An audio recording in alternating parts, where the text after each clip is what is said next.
Bismillahirrahmanirrahim. Assalamualaikum warahmatullahi wabarakatuh. Alhamdulillahillazi arsala rasulahu bil huda wa dinil haqq liyuzhirahu 'alad dini kullihi walau karihal musyrikun. Asyhadu an la ilaha illallah wa asyhadu anna Muhammadan abduhu wa rasuluh. La nabiyya ba'da, amma ba'd. Dewan juri yang arif lagi bijaksana, hadirin calon penghuni syurga, insya Allah. Abad ini di mana gadget, media sosial, televisi sampai radio sekalipun ikut dalam menguasai kehidupan pemuda-pemudi Indonesia.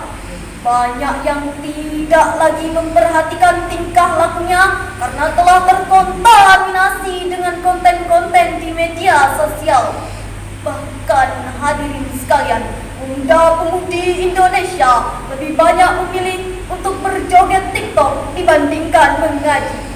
Lebih ringan tangan bermain Mobile Legends daripada ringan tangan berbakti sosial. Lebih suka memprank kawan ketimbang membantu kawan dalam kesusahan. Nauzubillah, summa nauzubillah.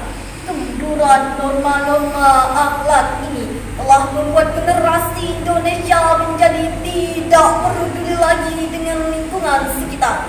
Yang seharusnya kita semua lebih berhati-hati dalam bersikap karena dapat menimbulkan perpecahan antar saudara.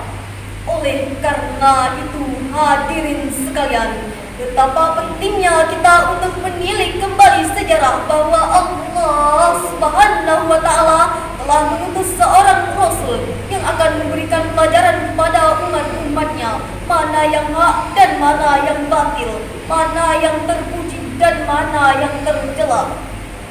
Beberapa abad silam, dalam tatanan sejarah umat Islam, tepatnya pada 12 Rabiul Awal, lukisan indah coretan sejarah mencatat tentang kelahiran seseorang yang akan membawa cahaya di tengah-tengah kegelapan.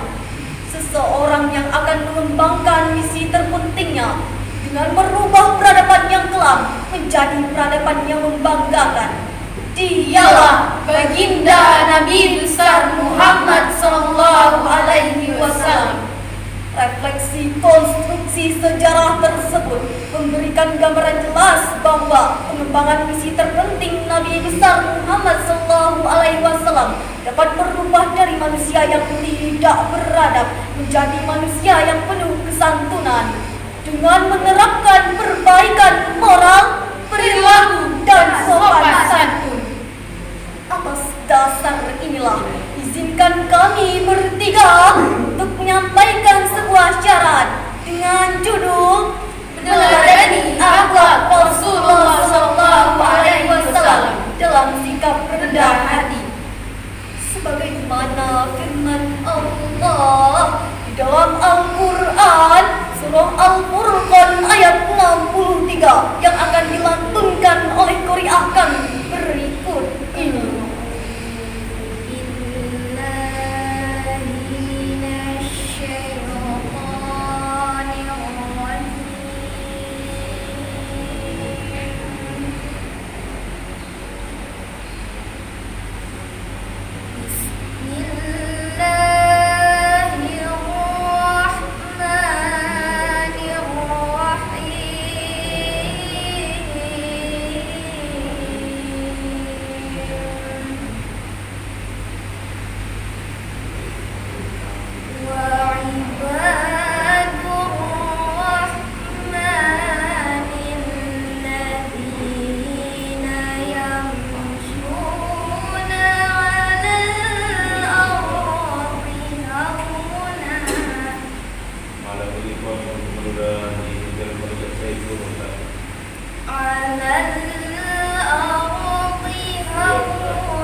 kepada Allah dari godaan syaitan yang terkutuk dengan menyebut nama Allah yang Maha Pengasih lagi Maha Penyayang, dan hamba-hamba Tuhan yang Maha Penyayang itu ialah orang-orang yang berjalan di atas bumi dengan rendah hati. Dan apabila orang-orang jahil menyapa mereka, mereka mengucapkan kata-kata yang mengandung keselamatan. Dewan Hakim yang arif lagi bijaksana, Hadirin wal hadirat rahimakumullah. Jalaluddin As-Suyuti dalam tafsir Jalalain jilid 5 menjelaskan bahwa pada kata Ibadur Rahman adalah bermaksud hamba-hamba yang baik dan tenang berjalan di atas muka bumi ini. Dan apabila orang-orang jahil menyapa mereka atau membicarakan kepada mereka dengan hal-hal yang tidak disukai, maka mereka akan menyapanya kembali dengan kata-kata yang mengandung keselamatan atau kata-kata yang menghindari dari dosa. Inilah salah satu kunci sukses dakwah Nabi besar Muhammad SAW dalam revolusi masyarakat jahiliyah, yakni dengan sikap rendah hati sehingga berdampak secara psikologis maupun sosiologis. Hadirin sekalian, di tengah-tengah kegentingan negara kita saat ini, di tengah maraknya dekadensi di berbagai aspek kehidupan, menjadi tugas kita bersama untuk dapat keluar dari lubang buaya menuju lubang pintu surga. Bagaimana caranya, hadirin sekalian? Caranya adalah dengan mengimplementasikan Ruh Rasulullah SAW di tengah-tengah kehidupan kita. Dengan cara inilah kita mampu hidup bahagia baik di lingkungan keluarga, masyarakat maupun berbangsa. Hadirin sekalian, perlu kita pahami bersama bahwa seseorang tidak akan meninggalkan sikap rendah hati kecuali kesombongannya menguatkan. Seseorang tidak akan merasa sombong kecuali keangkuhan hatinya meningkat, dan seseorang tidak akan merasa angkuh kecuali akalnya sudah tidak sehat. Hal tersebut sejalan dalam pernyataan Ahmad Najih dalam bukunya yang berjudul Akhlak Rasulullah SAW halaman 23, mengisahkan tentang Ibrahim bin Ash'ab pernah bertanya kepada Fudail tentang sikap rendah hati. Kemudian Fudail menjawab, rendah hati itu apabila kamu duduk dan mau menerima kebenaran, meskipun kebenaran itu berasal dari anak kecil maupun orang bodoh, kamu tetap mau menerimanya. Dewan Hakim yang arif lagi bijaksana, hadis tersebut rupanya sejalan dalam firman Allah Subhanahu wa Ta'ala di dalam Al-Quran surah Asy-Syu'ara ayat 214 sampai 216 yang dimaksud berikut ini.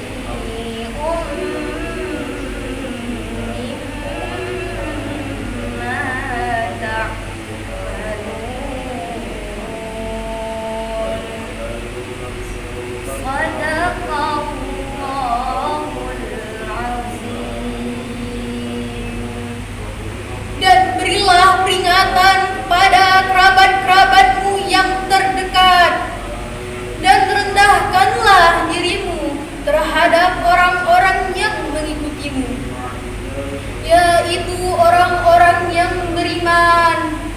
Jika mereka menderhakamu, maka katakanlah, sesungguhnya aku tidak bertanggung jawab terhadap apa yang kamu kerjakan. Maha benar Allah dengan segala firman-Nya. Al-Maraghi dalam tafsir Al-Maraghi jilid 4 halaman 111 menjelaskan bahwa pada kata janaha yang berarti sayap, yakni sikap atau perilaku seseorang ibaratkan burung yang merendahkan sayapnya ketika mendekatkan dirinya kepada burung betina dan anaknya.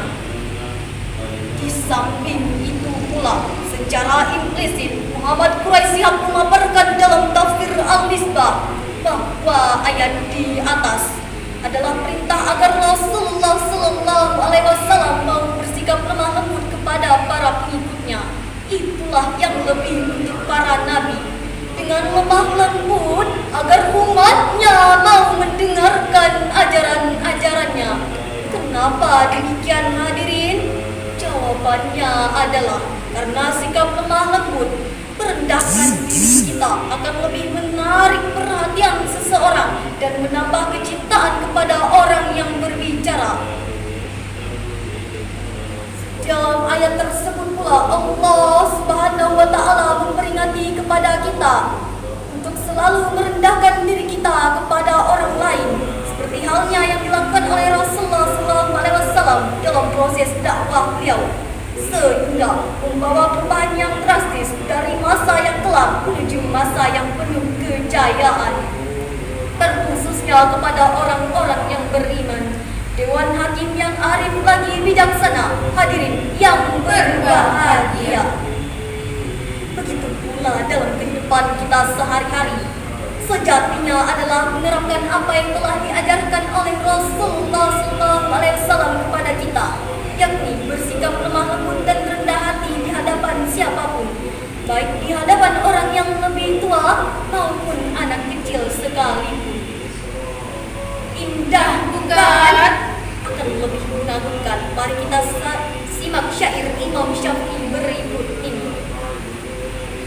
Maafkanlah cemoohan orang lain dengan sikap lemah lembut. Orang-orang yang berudara, yang menyukai pertengkaran, sebangsa akan mati meskipun masih hidup, karena akhlaknya buruk. Dewan Hakim yang arif lagi bijaksana, indah bukan?